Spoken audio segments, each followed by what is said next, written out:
আজকে আমাদের ফিলিস্তিনি আলাপ 4 নম্বর। ফিলিস্তিন প্রশ্ন, আজকের আলাপের বিষয় ফিলিস্তিন প্রশ্ন, পাশ্চাত্য দর্শনের ফুটানি ও পাশ্চাত্য দার্শনিকের ডিগবাজি, ব্রেগের লেভিনাস, দরিদা, হাবারমাস এবং অন্যান্য। তো আজকের আলোচক হয়েছে সারের তুষার এবং ফরাদ মাজার। তো আমি প্রথমই তুষারকে বলি, তারপর ফরাদ ভাই আলাপ করবে। হ্যাঁ, তাহলে ফরাদ ভাই অ্যাড করবে। তাহলে তুষার শুরু করেন। ঠিক আছে, আমরা সবাইকে শুভেচ্ছা জানাই যে আমরা মানে টানা আলোচনাটা করতে পারছি, আমাদের সেই ধৈর্য থাকতেছে। মাঝখানে ওই আমাদের একজন গেস্ট ছিলেন বলে ঈদের পরেই তো না, ওই যে সাগর আসলেন যে ঈদের আগে আমরা একটা আজকে যে আলাপটা ওইটা আসলে তখন হওয়ার কথা ছিল। যাই হোক, এখন আজকের টপিকটা আপনারা দেখছেন। আমরা যখন আলাপ করতেছি তখন হচ্ছে এখন ইসরায়েল হিজবুল্লাহের আক্রমণ করবে, মানে লেবাননে আক্রমণ করবে। পরিস্থিতি হচ্ছে এখন এখানে গাজা নিয়ে ইসরায়েল খুবই বিপদে পড়ছে। হামাসকে ওয়াইপ আউট তো সে করতে পারেনি, করতে পারার কোনো কারণ ছিল না। তো ইসরায়েলের ভেতরে এটা নিয়ে যথেষ্ট পরিমাণে মানে তার মানে বিরোধীরা তো বটেই, সরকারের ভেতরে এটা নিয়ে অসংখ্য রকমের ঝামেলা তৈরি হয়েছে। এখন নেতানিয়াহুর সামনে একটাই রাস্তা আছে, সেটা হচ্ছে তাকে যুদ্ধ কন্টিনিউ করতে হবে। দুইটা কারণে, একটা হলো তার বিরুদ্ধে দুর্নীতির অভিযোগে বিচার শুরু হয়ে যাবে সে পাওয়ার থেকে চলে গেলে, আর দুই হচ্ছে যে সে যদি যুদ্ধ বন্ধ করে তাহলে তার গভর্নমেন্টের যারা একদম রাইট উইং, ওই নিরাপত্তা মন্ত্রী আর অর্থমন্ত্রী, এই দুইজন হলো দুইটা দল, মানে ছোট দলের ইসরায়েলে তো সবসময় কোয়ালিশন সরকার হয়, মানে ওখানে কখনো একক কোনো গভর্নমেন্ট হয় না, তো কোয়ালিশন সরকার হয়। ওরা হচ্ছে যুদ্ধটা ওদের জন্য মাস্ট। ফলে নেতানিয়াহুর এখন এসকেপ রুট একটাই, হিজবুল্লাহর দিকে মনোযোগটা নেওয়া আর কি। এরকম একটা ফলে যারা আমরা মানে এরকম মনে করার কোনো কারণ নাই যে শেষ, বরং এটা একটা নতুন দিকে টার্ন নিচ্ছে। যদি লেবাননে সে আক্রমণ করে, হিজবুল্লাহ করা জবাব দেবে। মানে হিজবুল্লাহ আপনারা দেখছেন অলরেডি ভিডিও ফুটেজ লিক করছে যে ওরা ইসরায়েলের খুবই স্ট্র্যাটেজিক কতগুলো মিলিটারি জায়গায় যে তাদের যে ড্রোন তারা পাঠাইতে পারে বা ওদের যে অ্যাক্সেস আছে, এইরকম ভিডিও তারা অলরেডি রিলিজ করছে। ফলে হিজবুল্লাহ খুবই কড়া জবাব দেবে এবং এটা আরও মানে পুরো ছড়িয়ে পড়ার যথেষ্ট সম্ভাবনা আছে। এরকম একটা পরিস্থিতিতে আমাদের আলোচনা।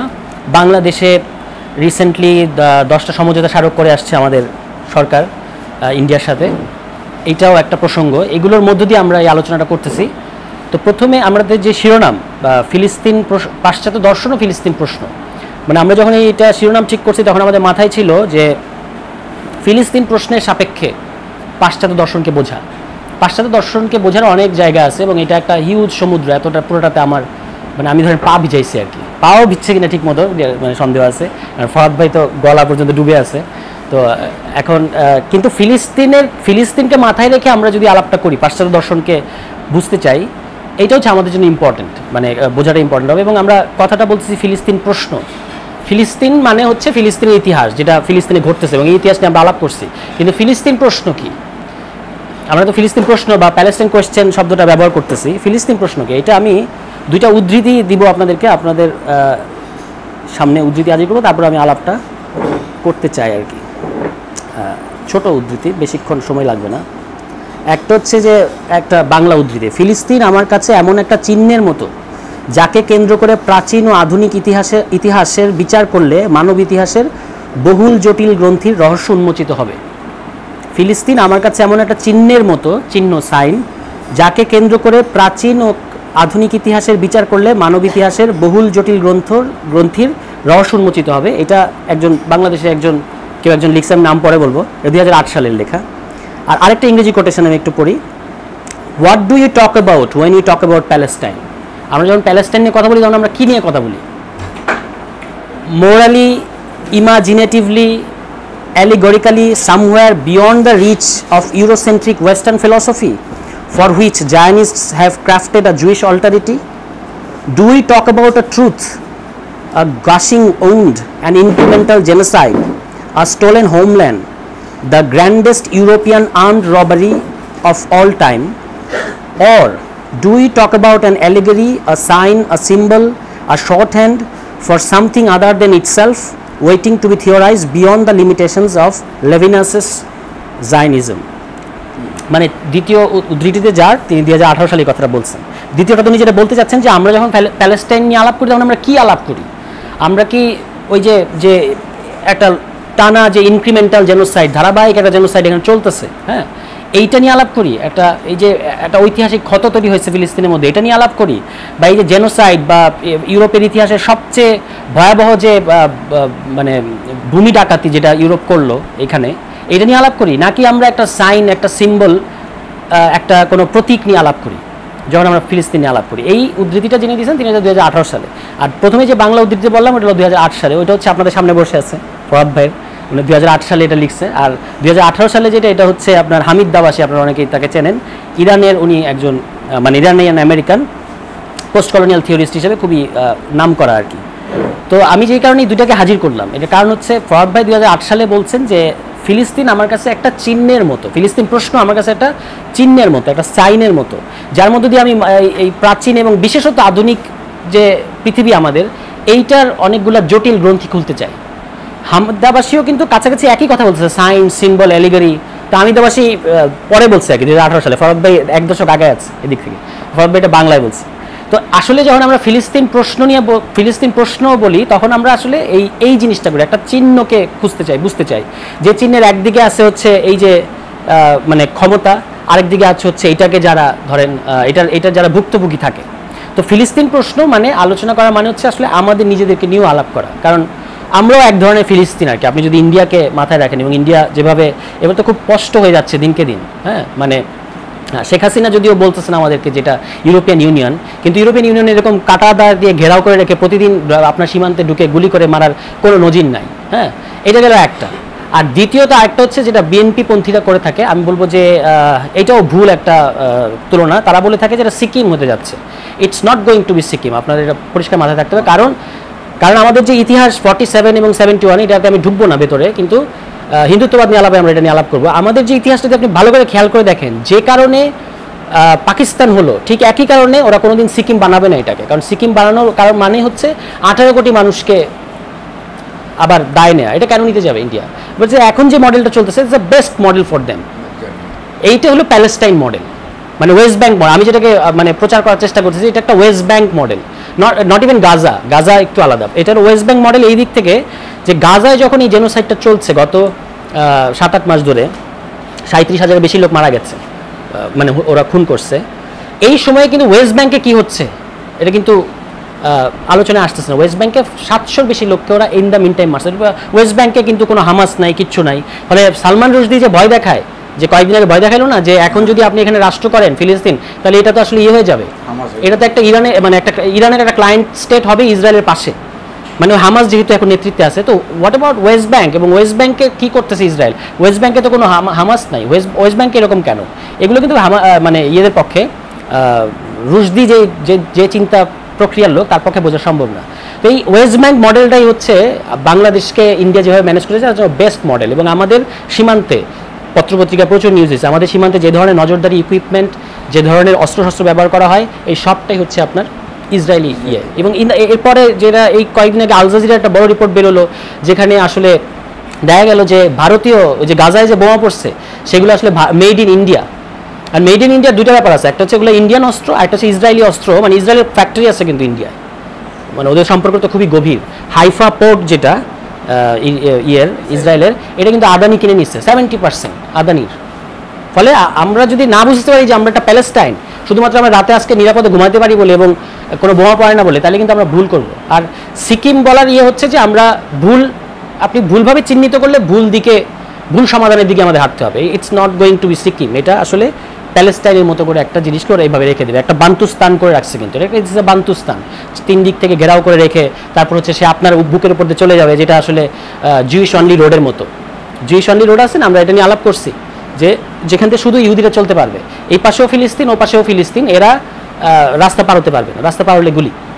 এটা কাইন্ড অফ সেরকম একটা জিনিস হচ্ছে। তো এইটা আমাদের পরিষ্কার বুঝতে পারতে হবে। এবং আমাদের কাছে ফিলিস্তিন প্রশ্ন নিয়ে আলাপ করা মানে হচ্ছে আমাদের নিজেদেরকে নিয়ে আলাপ করা।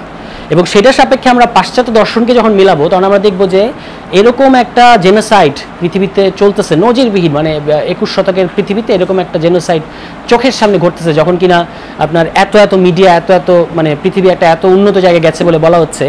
কিন্তু ওয়েস্টের যে আপনার তরুণ যারা ইউনিভার্সিটিতে আছে তাদের বাদ দিলে, ওয়েস্টের যে রিয়াকশন, রাষ্ট্রগুলোর যে রিয়াকশন, জার্মানির বলেন বা আমেরিকা, ইংল্যান্ড, এরা যেগুলো বলতেছে, ফ্রান্স, মানে বড় বড় যে সমস্ত কান্ট্রি আসলে মিন করে কিছু একটা, এরা যেগুলো বলছে এগুলো খুবই ডেঞ্জার, এবং যেভাবে তারা আসলে সমর্থন করে যাচ্ছে ইসরায়েলকে, এটা মানে ভয়াবহ। তো এটার কারণটা কি, এটা কি এটার সাথে ওয়েস্টার্ন ফিলসফির কোনো সম্পর্ক আছে কিনা এইটা আমরা বোঝার চেষ্টা করবো। এবং আমরা তিনজন স্পেশালি নাম নিছি। কেন এই তিনজনের নাম নিছি সেটাও আমি ব্যাখ্যা করবো। যে এক হচ্ছে লেভিনাস, দুই হচ্ছে দেরিদা, তিন হচ্ছে হাবারমাস। লেভিনাস আমাদের দেশে একটু কম পরিচিত, বাট ইউরোপের ফিলসফির কনটেক্সটে ইজ অ্যান এক্সট্রিমলি ইম্পর্টেন্ট লোক, কারণ ওনাকে বলা হয় এথিক্যাল ফিলসফার এবং ফিলসফার অফ আদার। মানে উনি টাইডেগারদের সমালোচনা করে আসলে বলার চেষ্টা করছে যে ইউরোপের মধ্যে, ইউরোপের ফিলসফির মধ্যে, চৈতন্যের মধ্যে অপরকে শোনার কোনো এন্তেজাম নাই। তো he is critiquing the western philosophy. তারপর উনি কী করছে, ফিলিস্তিন প্রসঙ্গ আসলে সেটা আমরা দেখার চেষ্টা করবো। এই জন্য ওনাকে পিক করা, যে লোকটা হলো মানে ডমিনেন্ট ওয়েস্টার্ন ফিলসফির ক্রিটিক করছে এবং নিজেকে বলছে আমি এথিক্যাল ফিলসফার, এবং তাকে ইউরোপ তাকে মানে এথিক্যাল ফিলসফার হিসেবে, যে বলার চেষ্টা করছে যে আমি আর তুমির কোনো ভেদ নাই, আমি ছাড়া কোনো তুমি নাই, তুমি ছাড়া কোনো আমি নাই, এতটাই উনি ধরেন খোলা উদার। তাকে আমরা দেখবো, ঠিক আছে। এই হলো ইমানুয়েল লেভিনাস। আর দুই হচ্ছে দেরিদা।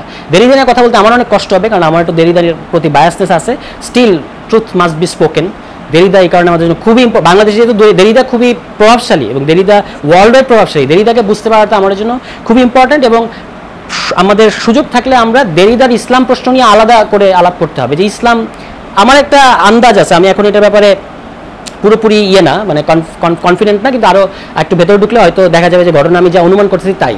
মানে দেরিদার যে ইসলাম সম্পর্কে দেরিদার যে ধারণা, এটাই তার ফিলিস্তিন সম্পর্কে ধারণাটা মানে ঠিক করে দিচ্ছে। ফিলিস্তিন নিয়ে উনি যা বলতেছেন এটা আসলে তার ইসলাম সম্পর্কে তার যে ধারণা ওইটা থেকে আসছে বলে আমার একটা আন্দাজ। আমি এখন এটা খুব শক্তভাবে জোরালোভাবে ক্লেম করছি না, কিন্তু অনেকগুলো ইশারা আমি পাচ্ছি।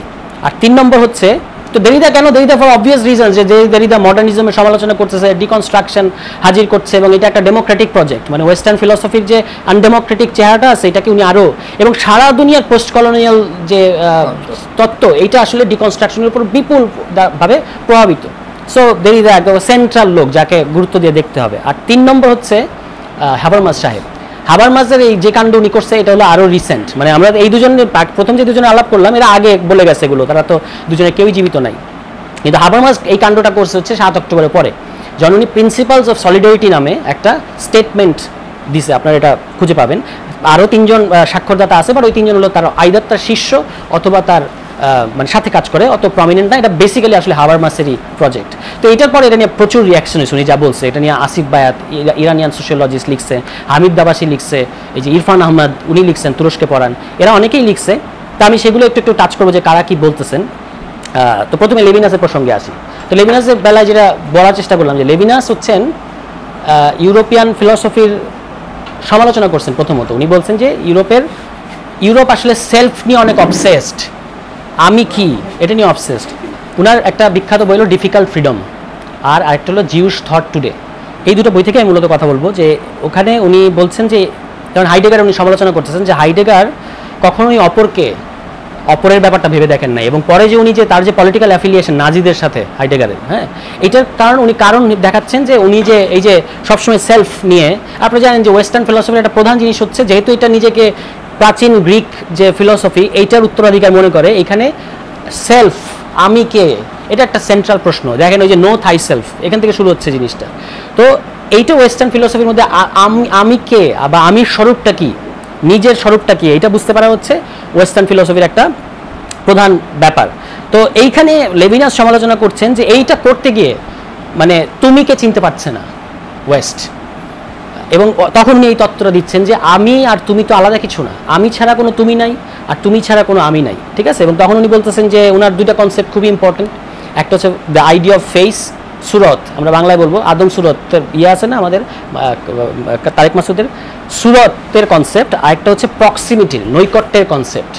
উনি বলছেন যে এই যে আমরা মানে ওনার প্রজেক্টটা বুঝতে হবে। প্রজেক্টটা হচ্ছে যে ইহুদিদেরকে যে আমরা আলোচনা করছি, এটা যে ইউরোপিয়ান হিস্ট্রিতে দেখা যায় যে 12 শতক থেকেই যে আসলে ইহুদিদেরকে অপর করতেছে, হ্যাঁ, এইটা যখন একজন 20 শতকের ফিলসফার হিসেবে লেভিনাস যখন তত্ত্ব করা শুরু করছেন, তখন উনি দেখছেন যে উনি তো নিজে একজন ইহুদি, যে আমরা ইউরোপিয়ান হওয়ার পরেও আসলে ইউরোপিয়ান চৈতন্যের মধ্যে হাজির নাই।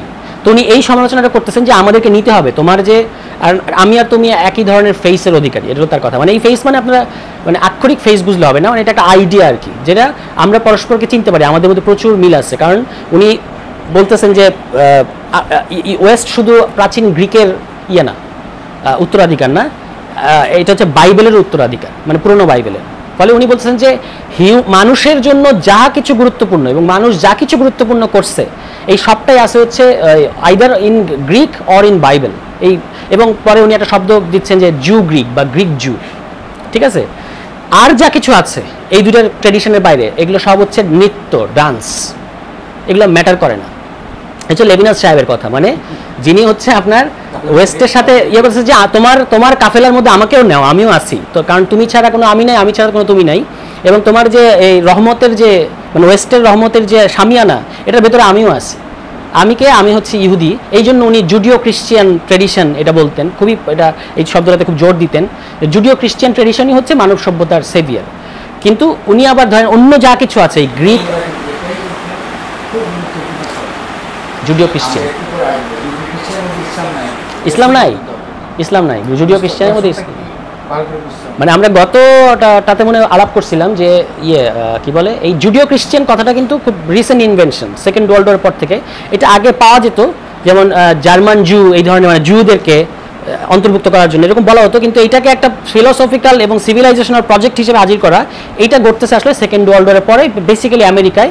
এবং এটার ব্যাপারে অনেক ইহুদিরাও খুবই ক্রিটিক্যাল, মানে এই যে জুডো ক্রিশ্চিয়ান, কারণ জুডো ক্রিশ্চিয়ান সিভিলাইজেশন মানেই তো এটা পরিষ্কার নামের মধ্যে, এখানে ইসলাম নাই, ঠিক আছে। এবং লেভিনাস হচ্ছে এইটাকে সমর্থন করতেছে। তো ফিলিস্তিন প্রশ্নে ওনার হচ্ছে অবস্থান হচ্ছে, যখন ওনাকে জিজ্ঞেস করা হয়েছে যে সাবরার সাতিলার যে 82 সালে আমরা জানি লেবাননের ক্যাম্পের ভিতর ঢুকে গিয়ে যখন মেরে ফেললো অনেক 3000-এর মতো ফিলিস্তিনিকে মারছে, তখন ওনাকে জিজ্ঞেস করা হয়েছে যে আপনি যে নেইবারের কনসেপ্ট হাজির করেন, প্রতিবেশীর কনসেপ্ট হাজির করেন, ওনার একটা প্রতিবেশীর একটা কনসেপ্ট আছে যে ওনার বক্তব্যটা হচ্ছে যদি আপনি ফেস শনাক্ত করতে পারেন আপনার প্রতিবেশীর, ফেসটাকে ধরতে পারেন তার, মানে এটা মানে আমি আরিফকে চিনলাম এরকম না, কিন্তু এটা একটা অন্য মেহসুস করতে হবে ভেতরে ওই ফেস, যে খ্রিস্টান আর ইহুদিরা একই, এটা যদি আপনি একবার মেহসুস করতে পারেন, যেটা উনি ওয়েস্টকে বারবার হিট করার চেষ্টা করছেন, যে আমি যদি তোমার মতো এটা তুমি চেনার চেষ্টা করো, এই ফেসটাকে বোঝার চেষ্টা করো, আমাদেরকে ফেসলেস করে রাখো না, কারণ ফেসলেস কারা? ফেসলেস তো প্যালেস্টিনিয়ানরা, আমরা তো ফেসলেস না, তাহলে আমাদেরকে চেনার চেষ্টা করে। এবং উনি বলছে এটা চেনাটা এই জন্য জরুরি যে যেই মাত্র আমাদেরকে তুমি চিনতে পারবা, আমার ফেসটাকে তুমি চিনতে পারবা, ফেসকেও চিনতে পারলে আর কাউকে মারতে পারে না, আপনি তাকেই মারেন যার ফেস আপনি শনাক্ত করতে পারেন না। সো যেই মাত্র আমি ফেসটাকে শনাক্ত করতে পারলাম যে ওরা আমাদেরই ভাই বা আমাদেরই মতো, তখনই হচ্ছে আসলে আমি কোথাও থেকে একটা আমার উপর আওয়াজ আসলো, গায়েবী আওয়াজ, যে ইউ শ্যাল নট কিল, বা তোমার ওকে খুন করা উচিত হবে না, এটা হলো লেভিনাস বলতেছে আর কি। সুতরাং ওনার কাছে ফেসটাকে, এটা যে একই ধরনের ফেস খ্রিস্টান এবং ইহুদিদের, এইটা মানে ওয়েস্টকে বোঝানোটা তার জন্য খুবই সেন্ট্রাল। তো এই এহেনো লেভিনাসকে যখন একটা রেডিও সাক্ষাৎকারে লেবাননের এই 82 সালের এর পরে জিজ্ঞেস করছে যে তো আপনি এই যে এদের সাথে এটা ঘটলো, আপনি কি তাদেরকে ইসরায়েলকে তাদেরকে নেইবার মনে করবে না? তখন বলছে যে হ্যাঁ মনে করতে পারে, কিন্তু আমার নেইবারের কনসেপ্টটা তো একটু অন্যরকম, এটা তো অত লিটারাল না, আর আমি তো তাদেরকে নেইবার বলবো না যাদের দ্বারা আমার নিজের হুমকি, মানে আমার এক্সিস্টেন্স সবসময় থাকে, সেই মানে ইসরায়েল তো সবসময় ফিলিস্তিন দ্বারা থ্রেটেন্ড হচ্ছে, সুতরাং তাদেরকে নেইবার এবং অপর বলা যায়, মানে উনি ফিলিস্তিনকে অপর বলতেও রাজি না, অপরের মর্যাদা দিতেও রাজি না। উনি ওয়েস্টের সাথে তর্ক করতেছেন যে অপর আর সেলফ একই, আদার এবং সেলফ একই, কিন্তু উনি নিজে আসলে ফিলিস্তিনকে অপরের গণ্যও মনে করেন না। এবং ইসরায়েলের ব্যাপারে উনার যেই সমালোচনাটা উনি হাইডেগারকে করছেন, যে হাইডেগার আসলে সেলফ নিয়ে এত অবসেসড যে উনি অপরকে চিনতে পারছেন না, এই একই সমস্যা কিন্তু উনি ইসরায়েল নিয়ে, ইসরায়েলকে উনি মনে করেন যে ইসরায়েল হচ্ছে পৃথিবীতে, যেমন আপনারা জানেন যে philosophy of history of philosophy বা ফিলোসফি অফ হিস্ট্রি, যে ইতিহাসের দর্শনটা কি, ইতিহাসের দর্শন এটা তো একটা ইউরোপের জন্য একটা গুরুত্বপূর্ণ জিনিস, মানে হেগেল টেগেল এরা সবাই লিখছে। তো ওখানে কিন্তু একটা প্রধান কথা হচ্ছে যে ইতিহাসের কর্তা কে হবে। তো লেভিনাস মনে করছে যে ইসরায়েল হওয়ার অর্থ হচ্ছে যে ইহুদি পার্টিকুলারিজম, ইহুদিরা তো একটা বিশেষ ঐতিহ্যের অধিকারী, এটা আসলে এখন একটা সর্বজনীন কিছু একটা পৃথিবীকে দিতে পারবে, দ্যাট ইজ ইসরায়েল। ইসরায়েল হওয়ার মানে হচ্ছে যার মধ্য দিয়ে পৃথিবীতে একটা ইউনিভার্সাল জাস্টিসের অ্যাভিনিউ ওপেন হয়েছে। সুতরাং ইসরায়েল খুবই ফান্ডামেন্টাল, ইসরায়েলকে থাকতে হবে। ইসরায়েলের মানে ইহুদিদের তো থাকতে হবেই, সব ইহুদিদেরকে ইসরায়েল এসে থাকতে হবে, তার কারণ হচ্ছে এটা পৃথিবীকে আরও জাস্টিসের নিয়ে যাওয়ার একটা কারক হিসেবে তাদেরকে চুজ করা হয়েছে। ওই যে চুজেন পিপলের ধারণা, এটা উনি একটু অন্য ভাষায় এখানে বলতেছেন। তো এইটা হচ্ছে লেভিনাস, মানে যার মূল কথা হচ্ছে যে উনি যখন সমালোচনা করছেন যে জুডিও ক্রিশ্চিয়ান, মানে জুডিও ক্রিশ্চিয়ান শব্দটাকে খুব পপুলার করার চেষ্টা করছেন, তখন উনি বলতেছেন যে এশিয়ান হোর্ডস একটা শব্দ ব্যবহার করতেছে। এই যে এশিয়ান হোর্ডস, এশিয়ান যে যাযাবর যারা, এই এশিয়ান যাযাবররা আমাদের দিকে যেন ধেয়ে আসতেছে। আমরা কারা? আমরা হচ্ছে এই জুডিও ক্রিশ্চিয়ান হইতে, যে আমাদের দিকে ধেয়ে আসতেছে এবং আমাদের যা কিছু ইউনিকনেস, যা কিছু আমাদের শ্রেষ্ঠত্ব, আমাদের এক্সেলেন্স, এইটাকে হচ্ছে সবসময় হুমকিতে রাখতেছে হচ্ছে এই। তো ফলে উনি সাবরা শাতিলা ম্যাসাকারের পরেও মানে পরিষ্কার করে বলতে পারতেছেন না কিন্তু যে আমি এই হত্যাকাণ্ডের মানে জানাই, নিন্দা জানাই, এবং এটা ইসরায়েল করতে পারে না, এটা ওনার পক্ষে বলা সম্ভব না। কারণ উনি মনে করেন যে যেহেতু ফিলিস্তিনিদের ফেস তো উনি শনাক্ত করতে পারতেছে না, দে আর ফেসলেস পিপল। আপনি দেখবেন যে এইবারের 7 অক্টোবরের পরে ওদের যে প্রতিরক্ষা মন্ত্রী কিন্তু এই হিউম্যান অ্যানিমেল বললো, যে এগুলো তো এখান থেকেই আসছে, যে হিউম্যান অ্যানিমেল, মানে আপনি তো সভ্যতার সাথে সভ্যতার দ্বন্দ্ব হচ্ছে না, এটা মানুষের সাথে পশুর দ্বন্দ্ব হচ্ছে।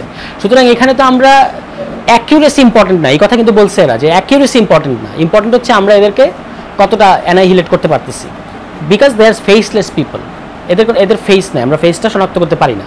এগুলো এই তত্ত্বের ভেতর কিন্তু এই যুক্তিগুলো রয়ে গেছে। এটা হচ্ছে আপনার মানে মোরলেস লেভিনাস। কারণ লেভিনাস যেহেতু এথিক্যাল ফিলোসফার, কিন্তু ওনার যে এথিক্সের যে আপনার ফাউন্ডেশন কিংবা এথিক্সের যে সীমানা, এটার মধ্যে কিন্তু ফিলিস্তিনিরা তো নাই, মানে এশিয়ান হোর্ডসরাও নাই। এশিয়ান হোর্ডস মানে হচ্ছে আপনার যারা এশিয়ান যাযাবর, এরা বরঞ্চ একটা থ্রেট এই সিভিলাইজেশনের জন্য। আমরা যে এথিক্যাল একটা সমাজ বা পৃথিবী করতে চাই, এটার জন্য এশিয়ান হোর্ডসরা থ্রেট। ফলে এটার যুক্তিটা আলটিমেটলি কোথায় যায়? যারা থ্রেট তাদের নিয়ে কী করতে হবে? তাদেরকে মেরে ফেলতে হবে, এটা ছাড়া তার অন্য কোনো রাস্তা নেই। ফলে ইসরায়েল কিন্তু সেই জিনিসটাই কন্টিনিউ করতেছে। এরপর আসেন হলো দেরিদার ব্যাপারটা অনেক, আমি যেটা একটু বলার চেষ্টা করলাম যে দেরিদা ইসলাম নিয়ে তার যে দৃষ্টিভঙ্গি বা ইসলাম দেরিদার মধ্যে যেভাবে হাজির, এইটা অনেক দূর পর্যন্ত ফিলিস্তিন নিয়ে তার পজিশনকে করছে, মানে প্রভাবিত করছে বলে আমার আন্দাজ। আমি এটা খুব জোরালভাবে বলতেছি না, কিন্তু সম্ভাবনা আছে। কেন বলছে এই কথাটা? ইসলাম হচ্ছে দেরিদায় ইসলাম, দেরিদাকে যিনি আলজেরিয়া থেকে একটা মুসলিম সোসাইটিতে তার জীবনের ফর্মেটিভ পিরিয়ডটা কাটছে ওখানে, এই লোক, তাই না? এরপর উনি ফ্রান্সে যাচ্ছেন। তো ফলে এটা খুব ইম্পর্টেন্ট না যে বুদ্ধদেব বসু নোয়াখালীর ছেলে, তারপর ঢাকায় এতদিন থাকলেন, উনি যখন কলকাতায় গেলেন, তারপর উনি কীভাবে ঢাকা কীভাবে হাজির বুদ্ধদেবে, কিংবা নোয়াখালী বা পূর্ব বাংলা কীভাবে হাজির, এটা তো আমরা বুঝতে চাইবো। আপনি দেখবেন ঢাকা কিংবা পূর্ব বাংলা ইজ মিসিং বুদ্ধদেবে, এটা তো আপনারা জানেন। একই ঘটনা দেরিদাতে ইসলামটা হচ্ছে আপনার সবসময় হাজির হচ্ছে একটা উপসর্গ হিসেবে, মানে এটা আমার দাবি, আমি এটা এখনো করতেছি না, খুব বেশি জোর দিচ্ছি না। যে কেন বলছি এটা? উপসর্গের ব্যাপারে আপনারা জানেন যে উপসর্গ হচ্ছে সেই জিনিস যার নিজের অর্থবাচকতা নাই। আমরা ছোটবেলায় পড়ছি ব্যাকরণে, উপসর্গের অর্থবাচকতা নাই, অর্থদ্যোতকতা আছে। একটা উপসর্গ নিজে কিছু না, কিন্তু অন্য শব্দের আগে বসলে তখন একটা অর্থ তৈরি করে, এই হলো উপসর্গ। ইসলাম দেরিদায় যতটুকু আছে এই উপসর্গ হিসেবে, মানে ইসলাম নিজে কিছু না। দেরিদা যে কাজে ব্যবহার করতে চান, কখনো টেরোরিজমের আখড়া বলতে চান, সেজন্য ইসলাম আছে। কখনো এটা উনি এটা বলেনও যে গ্লোবালাইজেশনের কিছু পরিমাণ ভিকটিম হয়েছে ইসলাম, সেই জন্য। কিংবা এটা উনি আব্রাহামিক রিলিজিয়ান নামে একটা ছাতা তৈরি করছেন, ওই যে এটা কিন্তু বেটার ফ্রম জুডিও ক্রিশ্চিয়ানের চেয়ে বেটার আব্রাহামিক রিলিজিয়ান। কিন্তু আমরা দেখবো যে আব্রাহামিক মানে কি? ওই যে 3 ধর্ম, তিনটা যে আব্রাহামিক ধর্ম, সেই 3টা বোঝানো হচ্ছে, খ্রিস্টান, ইহুদি আর ইসলাম। কিন্তু আমরা দেখবো যে ফিলিস্তিন প্রসঙ্গ আসলে এই আব্রাহামিক রিলিজিয়ান টার্মটা ব্যবহার করাটা একটু প্রবলেমেটিক এবং অ্যাপলিটিক্যাল। হ্যাঁ, সেটা কেন সেটাতে পরে যাচ্ছি।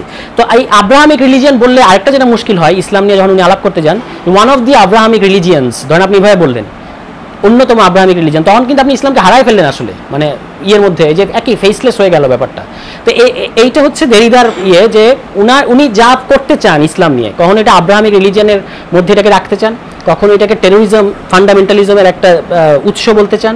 এই সমস্ত কারণে উনি ইসলামকে হাজির করেন। ইসলাম নিজে কিছু না, ইসলামের নিজের কোনো এসেন্স নাই, বা এটা কোনো ইভেন কোনো ফিলোসফিক্যাল প্রপোজিশনও হাজির করতে পারে, এটা তো দূর কি বাদ। দেরিদা যে কাজে লাগাইতে চান সেরকম একটা উপসর্গীয় জায়গা থেকে উনি ইসলামকে করেন। যেমন এটা একটা অনেকগুলো কারণ, আমি সেটাতে ঢুকবো না, শুধু একটুকু বলি কোরবানি নিয়ে দেরিদার যে বক্তব্য। কিছু ক্ষেত্রে এটা কিয়েরকেগাদের ক্ষেত্রেও খাটবে, ফরাদ ভাইয়ের সামনে এটা আমি ধৃষ্টতা করবো না কিয়েরকেগাদ নিয়ে আলাপ করার, কিন্তু কিয়েরকেগাদ নিয়ে দেরিদা যে আলাপ করছে সেটা যদি আপনি দেখেন তাহলে পরিষ্কার হবে যে ইসলাম আসলে দেরিদা ইসলামে ঢোকেই নাই। কিভাবে? কিছু জানে না। ধরেন উনি কোরবানি যে তত্ত্ব দিচ্ছে, কোরবানির স্যাক্রিফাইসের তত্ত্ব তো 3টা আব্রাহামিক রিলিজনে খুব ইম্পর্টেন্ট, কিন্তু উনি যখন সমালোচনা করতেছেন তখন আসলে সমালোচনা করতেছেন বাইবেলে যে কোরবানির যে তত্ত্বটা আছে বা কোরবানির যে ঘটনা আছে সেটা কি আছে। ইব্রাহিমকে খোদা নির্দেশ দিছে তোমার মানে কোরবানি করো তোমার প্রিয় কোনো বস্তু, এবং সেই ইসহাককে নিয়ে যাচ্ছে পাহাড়ে, ঠিক আছে। ইসমাইল তো ইসলামে আসবে, ইসহাককে নিয়ে যাচ্ছে। ইসহাক কিন্তু জানে না ইসহাক কোথায় যাচ্ছে, এটা একটা সিক্রেসি আছে। এই সিক্রেসির সমালোচনা করতেছে, হ্যাঁ, এই দেরিদা, যে এটা একটা উনি এটা বলছে যে এটা খুবই হরর ব্যাপার আর কি, যে আপনি মানে আপনি তো রেসপন্সিবিলিটি আছে আপনার, আপনি কিভাবে এটাকে রাখতেছেন, গোপন রাখছেন কেন, এরকম একটা সমালোচনা উনি করতেছে। এটা কিন্তু ইহুদি ঐতিহ্যের বা বাইবেলের সমালোচনা হচ্ছে না, অল আব্রাহামিক রিলিজিয়নের সমালোচনা হচ্ছে। কিন্তু আপনি যদি এবার ইসলামে কোরআন, যেমন আমাদের আস-সাফফাত সূরা, তো তাই না, আস-সাফফাত সূরায় যদি আপনারা ঢোকেন, কি বলা হচ্ছে ওখানে কোরবানি নিয়ে? ওখানে শুরুতেই ইব্রাহিম তার ছেলে ইসমাইলকে বলতেছে যে বাবা আমার কাছে একটা স্বপ্ন আসছে, স্বপ্নটা হচ্ছে আমার প্রিয় বস্তুকে কোরবানি দিতে হবে, তো তোমার চেয়ে তো আমার কোনো প্রিয় বস্তু নাই। তো উনি ইসমাইল কি বলছে, আপনার উপর যে আদেশ, আমি দৃঢ়চিত্ত থাকবো, আপনার উপর যে ফরমান জারি হয়েছে আপনি সেটা পালন করেন। তো আল্লাহ নিয়ত দেখছে যে নিয়ত ওকে, এবার আর কোরবানি করতে হয় নাই। তাহলে ইসলামে তো শুরু থেকেই আপনি ওই যে কনসেন্ট বলেন, এজেন্সি বলেন, এই প্রশ্নগুলো আছে। তা না, দেরিদা যদি এইটা ধরে ফিলসফি করতো তাহলে একটা অন্য জায়গায় যাওয়ার সম্ভাবনা ছিল, যেই সমস্যাটা উনি বাইবেলে দেখতে পাচ্ছেন, বা কিয়েরকেগার্ডের একটা বিখ্যাত বই আছে ফিয়ার অ্যান্ড ট্রেম্বলিং, এইটার ব্যাখ্যা করতে গিয়ে উনি এই থেকে বেরোচ্ছে, এটার মধ্যে থাকতেছে। কিন্তু ইসলামটাকে উনি ইসলামে মনে করতেছেন যে ইসলামে কোরবানি তত্ত্ব এইটাই। তার মানে বোঝা যায় যে হয় দুইটা হইতে পারে, একটা ঘটনা হইতে পারে যে উনি এটা পড়েনি নাই, আরেকটা জিনিস হতে পারে যে উনি এটাকে জেনে ওটাকে গুরুত্বপূর্ণ মনে করেন না। কারণ যেহেতু গ্রিক আর ছাড়া বাকি সবই নৃত্য, মানে বাইবেল আর গ্রিক ছাড়া বাকি সবই তো নৃত্য, তাহলে ইসলামও তো একটা ডান্সে তো অত সময় দেওয়ার দরকার নেই, মানে এরকম হইতে পারে, আমি জানি না।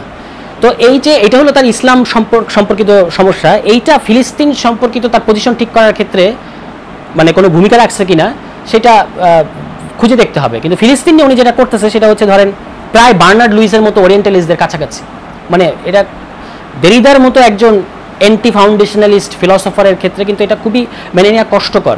ওনার অনেক রেডিকাল কথাবার্তা। ধরেন আমরা এবার সালমান রুশদি নিয়ে যে সমালোচনা করলাম সেখানে প্রধান কথাটা কী ছিল, যে সালমান রুশদি ওই জাতিসংঘের সেক্রেটারি জেনারেল যা বলতে পারছে, সালমান রুশদির মধ্যে একজন দার্শনিক বা একজন ঔপন্যাসিক সেটুকু যাইতে পারতেছে না। সেক্রেটারি জেনারেল বললেন যে শূন্য থেকে হয় নাই 7 অক্টোবর শূন্য থেকে আসে নাই, আর উনি তো টেরোরিস্ট বলতেছে এই সালমান রুশদি। তো মানে দেরিদার মধ্যেও ফিলিস্তিন নিয়ে একই সমস্যা আছে। যেমন একটা জিনিস হচ্ছে উনি যখন বলেন যে একটা শব্দ আছে উনার, আপনারা জানেন যেটা খুব বিখ্যাত শব্দ হচ্ছে স্ক্র্যাম্বলিং ফর আফ্রিকা নিয়ে কারাকারি। এটা 1882 সালে জার্মানিতে যে কনফারেন্স হচ্ছে, কলোনিয়াল শক্তিরা কে আফ্রিকার কোন অঞ্চল নেবে এটা নিয়ে যেখানে সাব্যস্ত হচ্ছে, এটা হচ্ছে এটাকে স্ক্র্যাম্বলিং ফর আফ্রিকা নিয়ে কারাকারি বলা হয়। তো জেরুজালেম নিয়ে যখন দেরিদা কথা বলেন তখন অনেকটা এই ভাষায় কথা বলেন। উনি বলেন যে এখানে একটা appropriation of the land of জেরুজালেমের যে ভূমি, এটাকে আত্মসাৎ করার একটা লড়াই চলতেছে কাদের মধ্যে? 3টা মেসিয়ানিক ধর্মের মধ্যে। খেয়াল করে দেন কথাটা যে কত প্রবলেমেটিক, যে এখানে খ্রিস্ট ধর্ম, ইহুদি ধর্ম এবং ইসলাম ধর্ম তাদের সমস্ত শক্তি সহ জেরুজালেমের ভূমি আত্মসাৎ করার পেছনে লাগছে। হারারি মহাশয় কিন্তু একই ধরনের কথা বলে, আমাদের দেশে হারারি অনেক জনপ্রিয়। হারারিকে কিন্তু আপনারা সবসময় একটু সন্দেহ করবেন, হারারি খুবই প্রবলেমেটিক।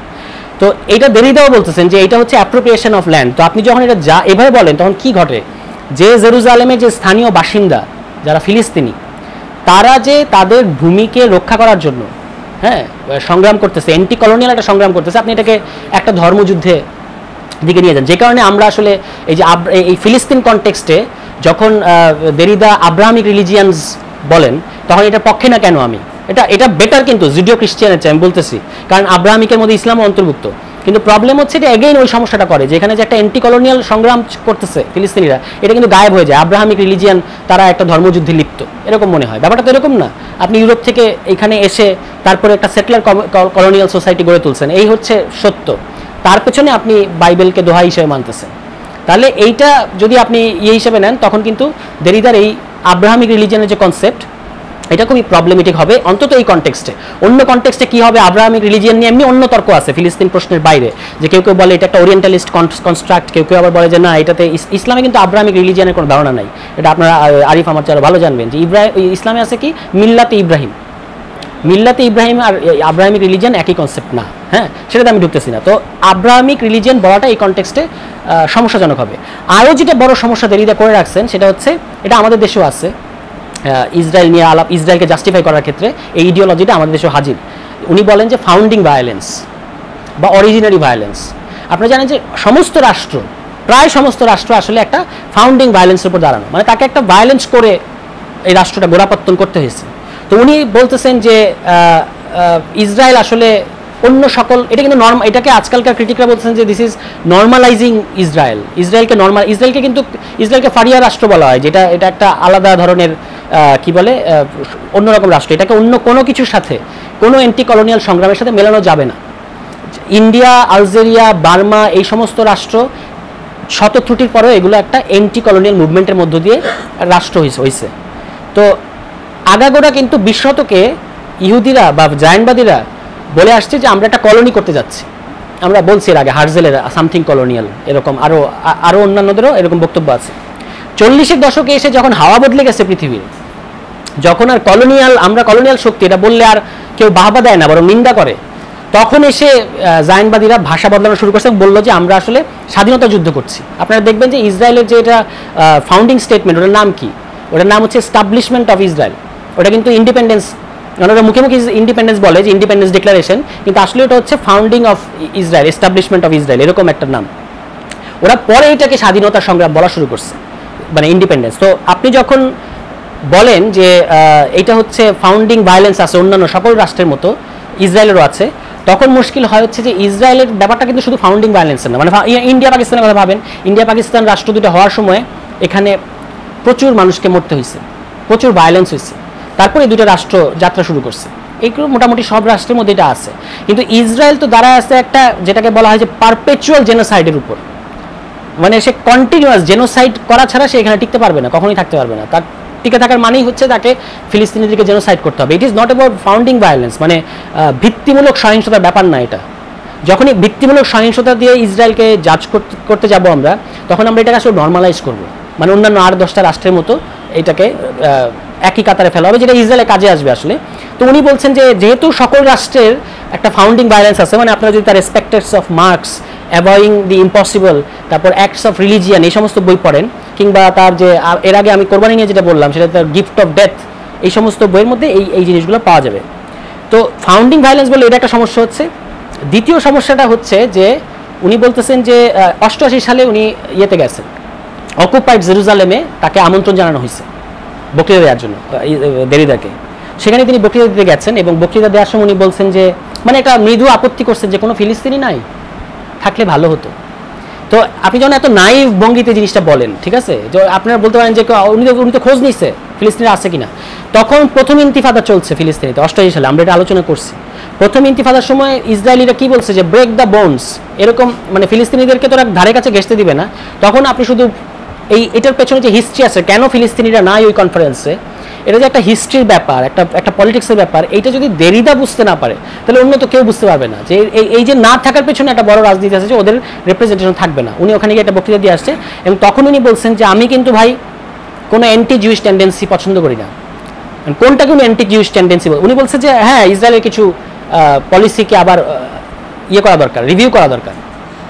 স্পেশালি এই যে 67-এর পরে যে ভূমিটা ইসরায়েল নিছে, খেয়াল করবেন 48 থেকে 67 যে ভূমিটা অলরেডি 80% ইসরায়েল, এটা নিয়ে কিন্তু দেরিদা সাহেব কোনো প্রশ্ন তুলছেন না। 67-এ যে বাকি যে 22%, যেটাকে কিনা ফিলিস্তিন রাষ্ট্র হওয়ার কথা আন্তর্জাতিক পরাশক্তিগুলো, এটাকে তো ফিলিস্তিন রাষ্ট্র মানে, এই যে স্পেন, নরওয়ে যে স্বীকৃতি দিল, কোন ওই 22 ভাগকে স্বীকৃতি দিচ্ছে কিন্তু ওয়েস্ট ব্যাংক আর গাজা। উনি ওই ওয়েস্ট ব্যাংক আর গাজায় ইসরায়েল কোনো হিউম্যান রাইটস অ্যাবিউজ করছে কিনা এইটুক পর্যন্ত উনি কনসার্ন, মানে দেরিদা ওইটুকু আর ওইখানে উনি যাবেন না। ফলে উনি বলতেছেন যে কোনো ফিলিস্তিনি থাকলে ভালো হতো। যাই হোক, তবু আমি কোনো অ্যান্টি জিউইশ টেন্ডেন্সি পছন্দ করব না। অন্যান্য অনেক আমাদের বামপন্থী ফিলোসফাররা আছে যারা অনেক সময় অ্যান্টি জিউইশ টেন্ডেন্সি দেখায় ফেলে, আমি সেটা করবো না। উনি অ্যান্টি জিউইশ টেন্ডেন্সি বলতে বোঝাচ্ছেন যে ইসরায়েলের বিরুদ্ধে আপনি যদি কোনো সংগ্রাম করেন, যদি ইসরায়েলকে আপনি আক্রমণ করেন, তাহলে এটা হবে অ্যান্টি জুইশ টেন্ডেন্সি। এখন আপনি ভেবে দেখেন কথাটা, আজকে যদি ইন্ডিয়া, আমরা চাই না যুদ্ধ, কিন্তু আমাদের যদি ইন্ডিয়ার সাথে কোনো যুদ্ধ করতে হয়, রৌমারিতে ইভেন আমাদের বর্ডারে যুদ্ধ করতে হয়েছে 2005 সালে, তাহলে এটা কি অ্যান্টি হিন্দু যুদ্ধ হবে? আমরা কি এটা হিন্দুদের ঘৃণা করি এই জন্য করবো? আমাদের যদি সত্যি সত্যি ইন্ডিয়া দখল করার বা এই ধরনের কোনো প্রশ্ন থাকে, বা আমাদেরকে যদি সে অন্যায় করতে থাকে, তখন আমরা রেজিস্ট করবো, যেটা আমাদের অধিকার। তো ফিলিস্তিনি তো সেটাই করতেছে, তার ভূমি নিয়ে যাওয়া হয়েছে, এখন সে যতটুকু সুযোগ পায় সে হামলা করে বা আক্রমণ করার চেষ্টা করে, আর ইসরায়েলে তো টানা করতেই থাকে। আর এটা তো আপনি বলতে পারেন না যে অ্যান্টি জিউইশ টেন্ডেন্সি আমি অ্যালাউ করবো না কোনো, বলে ওনার জন্য একেবারে গোড়ার কথাটা হচ্ছে যে ইসরায়েলের হোয়াট এভার দ্য সিচুয়েশন, এইভাবে বলা যে হোয়াট এভার দ্য সিচুয়েশন, ইসরায়েলের টিকে থাকার অধিকারকে কখনোই প্রশ্ন করা যাবে না। আমি একটা প্রশ্ন করি। হ্যাঁ ভাই, কথা বলি।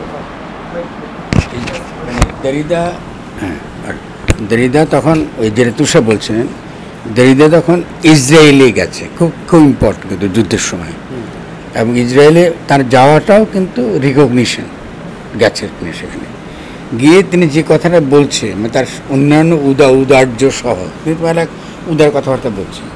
উনি বলতে হচ্ছে অ্যাজ ইজ, আমি অনুবাদ করে দেবো আপনাদেরকে পরে, as is evident by my presence right here. কারণ এই যে আমি আসছি এখানে, এই যে আমার উপস্থিতি, এটার দ্বারা তো প্রমাণিত হয়ে যাচ্ছে, this declaration it inspire not only by my concern for justice, যে আমি যে এই যে একটা স্বীকৃতি দিতে এসেছি, এটা ইনসাফের জন্য যে আমার যে কি অঙ্গীকার, তারই প্রমাণ যেমন এটা, অ্যান্ড বাই মাই ফ্রেন্ডশিপ, একটা হলো জাস্টিস, আর একটা হলো বন্ধুত্ব। কাদের সঙ্গে বন্ধুত্ব? হলো both the প্যালেস্টিনিয়ানস and the Israelis. ভালো, ক্যাশের সঙ্গে বন্ধুত্ব চাইতে, সঙ্গে বন্ধুত্ব চাইতেছে, কিন্তু জাস্টিস চাইতেছে কিন্তু ইহুদিদের জন্য। ওকে, এটা খেয়াল করতে হবে, ভাষা সাংঘাতিক ইন্টারেস্টিং।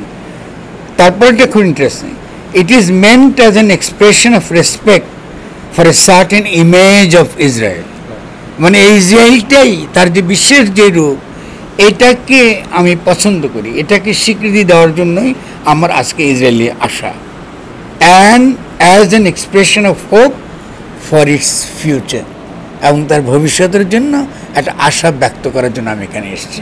এখানে কিন্তু প্যালেস্টাইন ইজ কমপ্লিটলি অবলিটারেটেড, প্যালেস্টাইনের কোনো কথাবার্তা এর মধ্যে নেই। তাদের যে স্ট্রাগল আছে, তাদের যে একটা অধিকার আছে, তাদের যে একটা থাকবার, তাদের যে একটা জেনুইনলি অ্যান্টি কলোনিয়াল স্ট্রাগল আছে, একটা অ্যান্টি কলোনিয়াল স্ট্রাগল, আর আরেকটা হচ্ছে কি কলোনি করবার যে অধিকার। মানে দেরিতে দাঁড়াইতেছে ইউরোপিয়ানরা ইহুদিরকে দিয়া একটা কলোনি বানাইতেছে মধ্যপ্রাচ্যে, তিনি তাদের পক্ষে যাইতেছেন হোলোকস্টের নামে, অ্যাজ এ ইহুদি হিসেবে ওটা রয়ে গেছে। এর মানে বিটুইন দ্য লাইন্স বুঝতে পারতেছেন তো কী করে বাক্যের মধ্য দিয়ে তার যে পুরো চিন্তাটার চরিত্রটা আমরা খুব সহজে কিন্তু এটা আমরা ধরতে পারছি। মানে এটা কী করে আমরা তুষার শেষ করলে আমি আবার বলবো যে কেন এটা তারা করে, এটা কিন্তু খারাপ লোক না, খারাপ লোক আকারে না, এটাই আমরা যে ফুটানি বললাম পাশ্চাত্য দর্শনের মধ্যে, এটা পাশ্চাত্য দর্শনের মধ্যে এটা আছে। তাহলে আমরা কী করবো, এটা আমরা আলোচনা করবো। যদি এটা যদি থেকে থাকে, তাহলে পাশ্চাত্য দর্শনের সঙ্গে আমাদেরকে মোকাবেলা করতে হবে। তাহলে মোকাবেলাটা কেমনি করবো, কোথা থেকে শুরু করবো, এটা আমরা পরে করবো, কিন্তু শেষ করবো আগে। হ্যাঁ, মানে এই কোটেশনটা আমিও পড়ছি, ফরহাদ ভাই উল্লেখ করে ভালো হলো।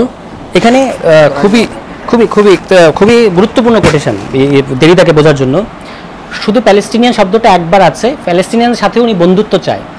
তো ভারতও আমাদের সাথে বন্ধুত্ব করতে চায়, ভারত বলে না যে, মাঝে মাঝে স্বামী স্ত্রীও বলে ফেলে, ভারত আমাদের সাথে বন্ধুত্ব চায় না, এটা বলে না ভারত, ভারত বন্ধুত্ব চায়, কিন্তু সেই বন্ধুত্বটা হচ্ছে আপনার যে আমাদেরকে সাবঅর্ডিনেট করে রাখার যে বন্ধুত্ব, এই শব্দটা আছে। কিন্তু যেটা উনি ইসরায়েলের জন্য বারবার বলছে, একটা সার্টেন ইমেজ, ইসরায়েলের একটা সার্টেন ইমেজকে উনি পছন্দ করেন এবং আপহোল্ড করেন। আর ইসরায়েলের ফিউচারের প্রতি ওনার একটা শুভকামনা আছে। কোন ইসরায়েল? ধরেন আমি আমার প্রশ্ন, যারা দুই রাষ্ট্রের পক্ষে কথা বলে, ধরেন আজকে ওয়েস্ট ব্যাংক আর গাজা একটা ফিলিস্তিনি রাষ্ট্র হইলই, যদি হয়, এটা আমি বললাম, যদি হয় কোনো দিন আপনারা মিলাই দেখেন, এটা একটা ডিমিলিটারাইজড রাষ্ট্র হবে। যদি হয়, আসলে হবে না, কখনো হওয়ার কোনো সুযোগ নেই। আমার প্রপোজিশন হচ্ছে, যদি আপনি এখানে আজকে রাষ্ট্র করতে যান, দুই রাষ্ট্র কায়েম করতে যান, বা এটাকে বাস্তবায়িত করতে যান, তাহলে আসলে এটা এক রাষ্ট্র হয়ে যাবে। কিভাবে? কারণ আপনাকে ওয়েস্ট ব্যাংকের যে স্যাটলার, পূর্ব জেরুজালেমের যে স্যাটলার, কারণ পূর্ব জেরুজালেমে তো আপনার ফিলিস্তিন রাষ্ট্রে থাকবে, ওয়েস্ট ব্যাংক, পূর্ব জেরুজালেম আর গাজা নিয়েই তো এই রাষ্ট্রটা, তথাকথিত ফিলিস্তিন রাষ্ট্রটা হবে। তা আপনি যদি ওইটা ফিলিস্তিনের রাষ্ট্র করতে যান, তাহলে কিন্তু আপনার ওয়েস্ট ব্যাংকের স্যাটলার এবং পূর্ব জেরুজালেমের স্যাটলারদেরকে সরাই নিতে হবে, সেটা সংখ্যায় প্রায় 10 লক্ষ। এই কাজটা করতে গেলেই আসলে দুই রাষ্ট্রটা হুড়মুড় করে ভেঙে পড়বে, কারণ জায়নিজম মানে জেরুজালেম, অখণ্ড জেরুজালেম, গ্রেটার জেরুজালেম ওরা বিশ্বাস করে। জেরুজালেমের কিয়দ অংশ যদি ইসরায়েলকে ছেড়ে দিতে হয়, তাহলে ইসরায়েল তার কিছু থাকবে না। সো আমি বলবো যে তারা দুই রাষ্ট্র করতে চায়, আমি বলবো যে লেটস ডু ইট। আমরা দুই রাষ্ট্র করতে যাই, তাইলে আসলে কোথায় যায় ঘটনাটা আমরা দেখবো। এনিওয়ে আমি বলছি যে ধরেন এই 67 এই দুটো হয়ে গেল, ফিলিস্তিন একটা ডিমিলিটারাইজ রাষ্ট্র হয়ে গেল, স্টিল যে ইসরায়েলটা থাকে সেই ইসরায়েল কি? সে তো 48 সালে 7 লক্ষ ফিলিস্তিনিকে এথনিক ক্লিনজিং করছে, 500-র উপর গ্রাম। আপনার এরকম ঘটনা আছে যে একটা গ্রাম এরকম দাঁড় করায় ব্রাশ ফায়ার করে মেরে ফেলছে কয়েকটা বিখ্যাত, কুফর কাশিম একটা গ্রামের কথা আছে, ইকরিত একটা গ্রামের কথা আছে, এবং এইগুলা যে পরিমাণ সাইকোলজিক্যাল। আপনারা মনে রাখবেন যে 48-এর যুদ্ধ নিয়ে আমরা আলাপ করছি, 48 যুদ্ধ নিয়ে যে ধরনের প্রপাগান্ডা আছে যে আরবরা আক্রমণ করছে ইসরায়েলকে, ইসরায়েল কি করবে, ঘটনা কিন্তু এরকম না, আমরা ডিবাঙ্ক করার চেষ্টা করছি। আরেকটা জিনিস শুধু মনে করাই দিই, আশপাশের যে রেডিও ইয়েগুলো ছিল বৈরুত এবং অন্যান্য জায়গায়, সেখান থেকে ফিলিস্তিনিদের বলা হচ্ছিল যারা মানে বর্ডার ক্রস করবে এদেরকে কিন্তু আমরা শাস্তি দিব, স্টে দেয়ার, মানে তারা থাকতে বলতেছিল। কিন্তু এই যে কুফর কাশিম গ্রামে যেটা ফিলিস্তিন মানে ইসরায়েল করছে, পুরা গ্রামকে নিশ্চিহ্ন করে দিচ্ছে, এই গল্পটাই তারা সমস্ত জায়গায় গিয়ে বলছে যে যদি থাকো এই ঘটবে, এবং এটা খুবই ট্রমাটাইজড হয়েছে ফিলিস্তিনের এবং চলে গেছে। তার মানে হচ্ছে আজকে যদি ওই 22 ভাগকে আপনি ফিলিস্তিন করেও দেন, তারপরেও যে ইসরায়েলটা থাকে এটা হচ্ছে জেনোসাইডাল ইসরায়েল। তো এটা নিয়ে কিন্তু দেরিদা সাহেব কোনো আপত্তি করবেন না, মানে যদি বেঁচে থাকতেন কোনো আপত্তি করতেন না, বা দেরিদিয়ান যে ফিলসফি সেখান থেকে কোনো আপত্তি আসলে দাঁড়ায় না। আমাদের তো ব্যক্তি দেরিদা নিয়ে কাজ নাই, আমরা দেখবো যে দেরিদার ফিলসফি নিয়ে আমরা আসলে কি করতে পারি। তো দেরিদার ফিলসফি কিন্তু এটা আটকাতে পারবে না, উনি সর্বোচ্চ কিছু টুকটাক পলিসির সমালোচনা করবে। যেমন ধরেন এই যে অ্যাসাঞ্জ কয়েকদিন আগে মুক্তি পেল না, অ্যাসাঞ্জ কিন্তু একটা খুবই রেভলিউশনারি কাজ করছে পৃথিবী জুড়ে, আপনারা জানেন এটার কাজের গুরুত্ব আছে, ব্যক্তি হিসেবে উনি যথেষ্ট ইয়ে করছেন। উনি কিন্তু বলছেন যে গাজা প্রজেক্টটা কি, উনি এটা উইকিলিক্সে ফাঁস করছেন। গাজা প্রজেক্ট হচ্ছে যে এইটাকে, এই জনগোষ্ঠীকে একেবারে খাদের কিনারায় নিয়ে রাখা, আবার যেন কোনো হিউম্যানিটেরিয়ান ক্রাইসিস না হয়, মানে একেবারে যেন কলাপস না করে সেটা নিশ্চিত করা, অর্থাৎ হিউম্যানিটেরিয়ান এইডগুলো। দেখেন ইন্টারন্যাশনালি আলাপগুলো কি হচ্ছে, রাফা বর্ডার খুলে দাও, ট্রাক ঢুকতে দাও, এইটুকুই। মানে এই ডিপলিটিক্যাল বা অ্যাপলিটিক্যাল হিউম্যানিটেরিয়ানিজমের কিন্তু সমালোচনা আছে এই গাজা প্রশ্নে। যাই হোক, তো এই ইসরায়েল কিন্তু দেরিদার মানে আশীর্বাদ পুষ্ট, মানে যে উদ্ধৃতিটা এখানে শুনলেন। এবং ওই যে যখন উনি সমালোচনা করেন ইসরায়েলের, তখন শুধু ইসরায়েলের সমালোচনা করেন না, তখন হলো 3 আব্রাহামিক ধর্ম এখানে ভূমি দখলের লড়াইয়ে লিপ্ত, এইভাবে বলে, বুঝছেন, মানে খুবই প্রবলেমেটিক আর কি। তো এইটা হচ্ছে এখন এটা কেন দেরিদার, এটা দেরিদিয়ান ফিলসফির ভিতরে এটা বা ওয়েস্টার্ন ফিলসফির ভিতরে এটা আছে কিনা এটা ফরহাদ ভাই আমাদের ধরাই দিবেন। আমি আপাতত দেরিদা থেকে যত দ্রুত বেরোতে পারি তত আমার জন্য ভালো, কারণ কষ্টে তো খুব খারাপ লাগতেছে। এনিওয়ে, তারপর হচ্ছে হাবারমাস। হাবারমাস যেটা করছে ইটস ভেরি রিসেন্ট, এই 7 অক্টোবরের পরে উনি একটা, হাবারমাস কেন ইম্পর্টেন্ট আপনারা জানেন যে হাবারমাস হচ্ছে মডার্নিটির, বলেন যে মডার্নিটি যে একটা ইউনিভার্সাল প্রজেক্ট, এটা যে সর্বজনীন। আজকালকার অনেক থিওরিস্টরা বলতেছেন যে এটা তো একটা ট্রাইবাল ফিলসফি, ইউরোপ একটা ট্রাইবাল প্রকল্প। কিন্তু আপনি দেখেন যে নিজেদের ছাড়া তো আর কাউকে চিনতে পারে না, এবং আজকে যে এত রেসিজম ইউরোপ জুড়ে, আমেরিকা জুড়ে, মানে এটা তার একেবারে কোর, কারণ সে স্লেভ ট্রেড, তারপরে এই কলোনিয়ালিজম, এইগুলো করেই সে দাঁড়াইছে। ফলে সে আসলে অন্যদের ব্যাপারে ভাবতে পারে না, সে সবসময় ওই জুট, মানে মূলত এটা একটা খ্রিস্টিয়ান বা ওই যে যেটা ফরহাদ ভাই বলছে যে হেলেনাইজেশন of Christianity R ক্রিশ্চিয়ানাইজেশন of Hellenism, এই দুটোই হচ্ছে ওয়েস্ট। তার মধ্যে দিয়ে ওরা কিছু কিছু হচ্ছে আপনার জুডিও কথাটা এখন ব্যবহার করে হাইফেন আকারে, যে জুডিও খ্রিস্টান মানে লেজু আকারে তোমরাও থাকবে আমাদের সাথে, কিন্তু সেটা আবার পুরোপুরি না, ওই যে ইসরায়েল একটা আউটপোস্ট আকারে থাকবে। বুঝেন ব্যাপারটা, মানে যদিও আমরা খুবই বুঝি ইহুদিদের প্রতি দরদি, কিন্তু ভাই তোমরা আলাদা গিয়ে ইসরায়েলে গিয়ে থাকো, আলাদা একটা জায়গায় গিয়ে থাকো। এই হচ্ছে আপনার, বন্ধ হয়ে গেছে নাকি? আছে তো, এই হলো মানে যেটাকে এখন অনেকে বলে যেটা মানে সর্বজনীন ফিলসফি তো দূরে থাকে, এটা একটা ট্রাইবাল ফিলসফি, এটা একটা ট্রাইবাল প্রজেক্ট, ট্রাইবাল একটা প্রস্তাব যে আমরা কিভাবে ভালো থাকবো, এইটা হলো ওয়েস্টের প্রকল্পের। তো সেইখানে এই সমালোচনাকে ডেফিনেটলি হাবারমাস হচ্ছে ডিনাই করেন এবং বলেন যে না, এটার মধ্যে ইউনিভার্সালিজম আছে, এটার মধ্যে পাবলিক পরিসরের ধারণা, উন্মুক্ত তর্ক বিতর্কের ধারণা, হ্যাঁ, ডেলিভারেটিভ ডেমোক্রেসির ধারণা, এই সমস্ত ধারণাকে উনি আপহোল্ড করেন, এবং যে কারণে তাকে বলা হয় যে এখন যারা লিভিং ফিলসফার আছে তার মধ্যে উনি সবচেয়ে ইনফ্লুয়েন্সিয়াল, তাকে ইউরোপ কদর করে। তো এহেনো হাবারমাস মহোদয় আপনার এই 7 অক্টোবরের পরে আমি একটা ছোট, আপনারা এক্ষুনি সার্চ দিলে পাবেন, ছোট একটা 10 লাইনের মতো একটা প্রিন্সিপালস অফ সলিডারিটি প্রকাশ করছেন। সেটা অনেকটা, আপনারা যদি বাংলাদেশের সংবিধান পড়েন, মৌলিক অধিকারের ধারা 32 থেকে 48, ওখানে দেখবেন বারবার, যেটা ফওয়াদ ভাইয়ের একটা রেভলিউশনারি প্রস্তাব আছে যে তার সংবিধান গণতন্ত্র বইয়ে, যে উনি বলছেন যে বাংলাদেশের সংবিধান মৌলিক অধিকার নিশ্চিত করে না, কোথায় কোথায় কোন কোন ক্ষেত্রে মৌলিক অধিকার হরণ করবে সেটা বলে মাত্র। মৌলিক অধিকারের যে প্রভিশনগুলো আছে আমাদের সংবিধানে, আপনি দেখেন কোন কোন ক্ষেত্রে আপনার মৌলিক অধিকার থাকবে না, সে ওইটাই শুধুমাত্র বলতেছে, মৌলিক অধিকার নিশ্চিত করছে না। ফলে যেমন ধরেন 39 অনুচ্ছেদ, ওখানে আছে মত প্রকাশের স্বাধীনতা, এইটা সেটা, সংবাদপত্রের স্বাধীনতা, ওখানে বারবার যৌক্তিক বাধা নিষেধ, যৌক্তিক বাধা নিষেধ, যৌক্তিক বাধা নিষেধের সাপেক্ষে আপনাকে বারবার হচ্ছে কম্প্রোমাইজ করতে হইতে পারে।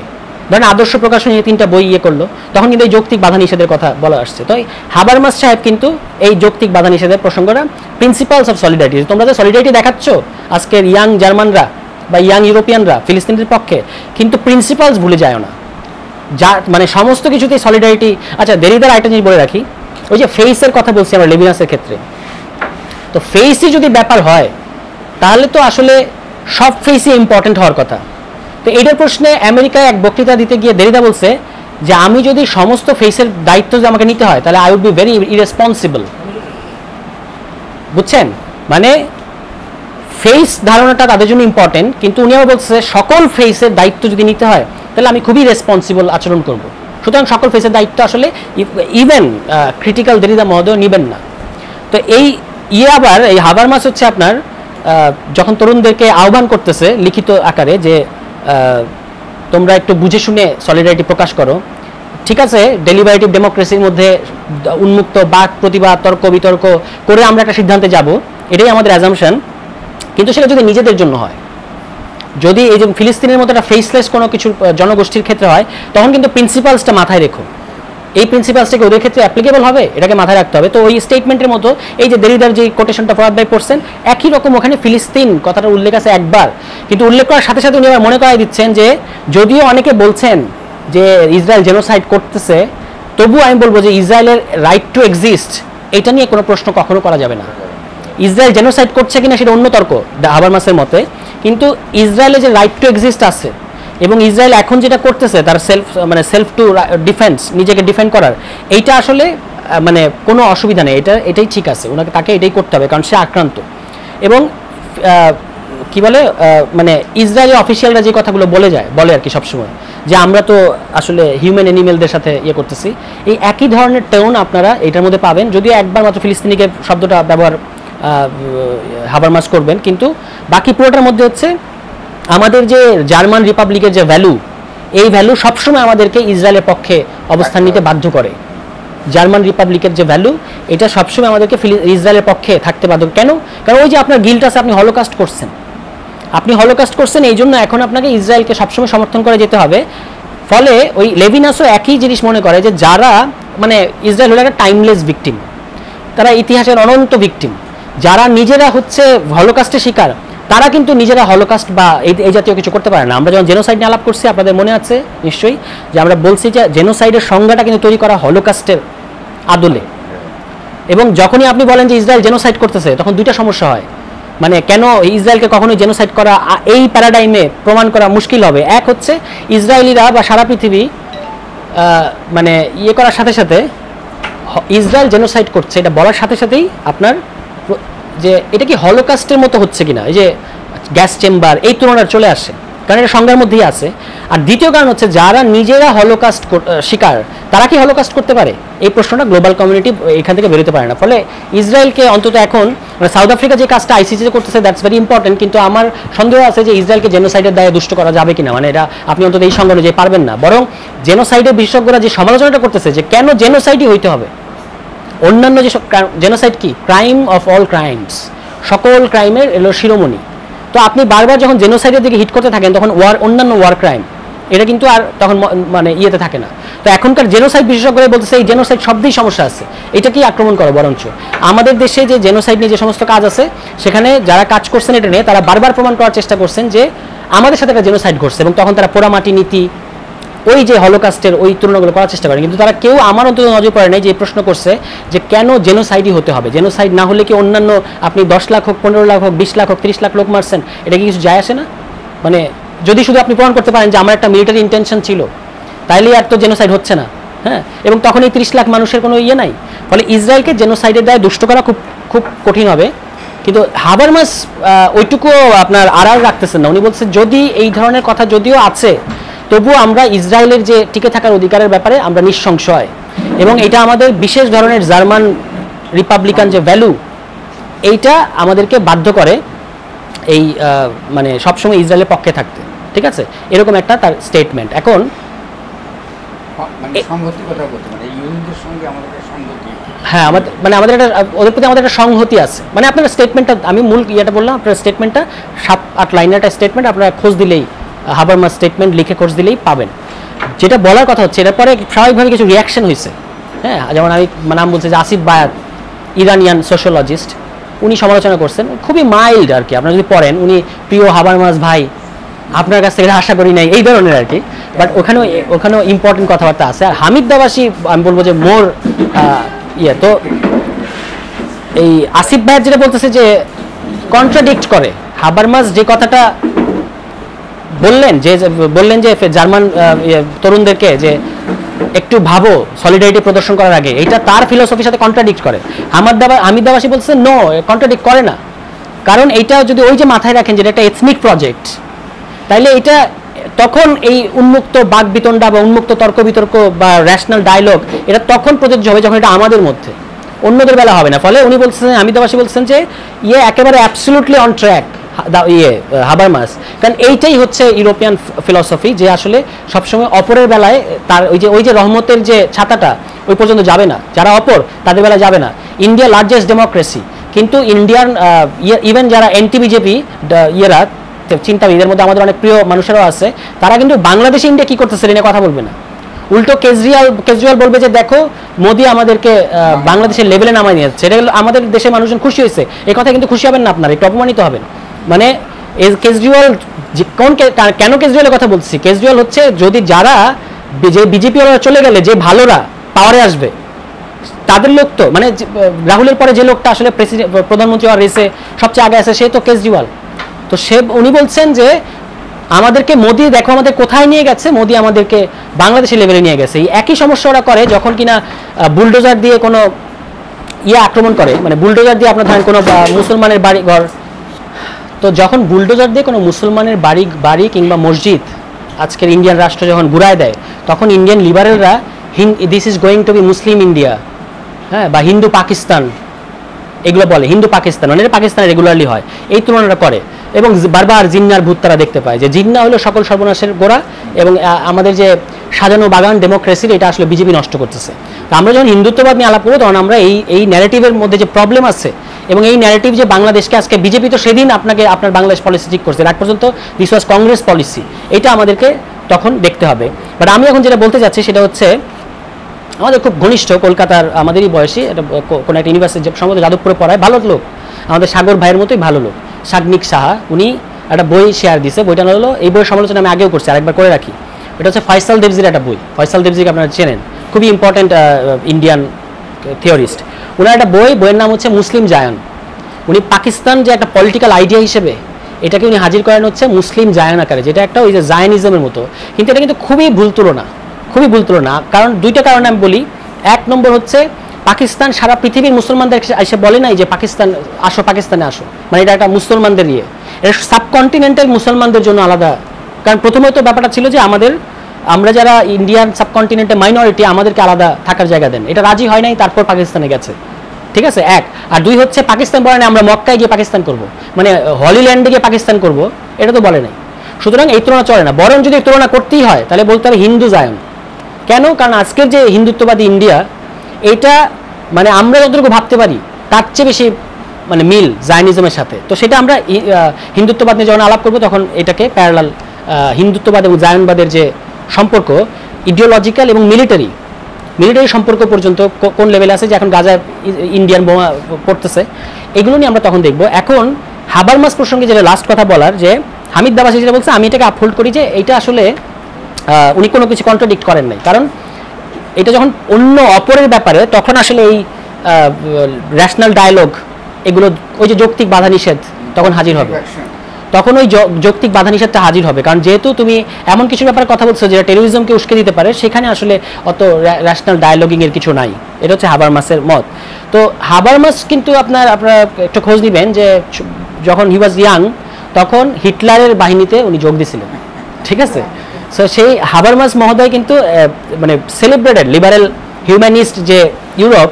তো কেন আমি তুলনা দিচ্ছি, হিটলার বা নাজিবাদকে ইউরোপ যেভাবে দেখাইতে পছন্দ করে এবং তা কতদূর আমরাও সেটার সাথে আমরাও অনেক সময় এটাকে সাবস্ক্রাইব করি, সেটা হচ্ছে এটা একটা এক্সেপশন যে হিটলার ওই যে এগেইন মোদি এসে ইন্ডিয়ান ডেমোক্রেসির বাগানটাকে ধ্বংস করতেছে, হিটলার যেন এসে ডেমোক্রেটিক ইউরোপ এইটার বাগানটাকে তছনছ করতেছে।